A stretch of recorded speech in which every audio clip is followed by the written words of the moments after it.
Breaking information now in a deadly police shooting that happened last night. Officers respond to a fight at a home only to be met there by gunfire. Police return fire, killing a man. 19's Katie Wilson live in Canton. Katie, you just learned some new information on the suspect here. Yeah, Brian, neighbors were saying that fights were somewhat common at this home. So I did some digging through Canton Municipal Court records, and it turns out the suspect, Jeffrey Neff, has a history of domestic violence.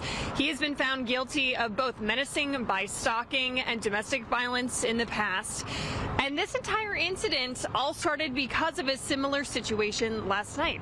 A neighbor called police reporting a fight at the home on 25th Street Southwest. When police arrived, they say Jeffrey Neff started shooting at them.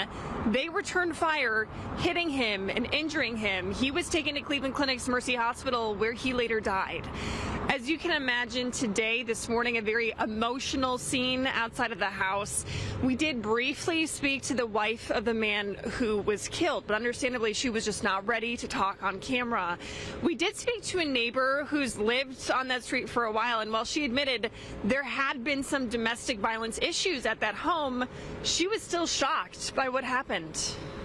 Their daughters are wonderful. They always come over and ask me. The one always says if I can come and help you and clean your house, you know. And they said their dad was good to them. So I really don't know what happened. I know they had kind of domestic stuff.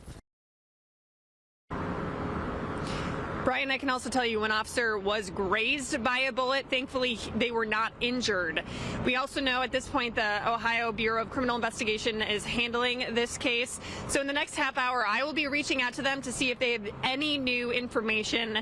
Any updates I'll have on 19 News at 5. Live in Canton, Katie Wilson, 19 News.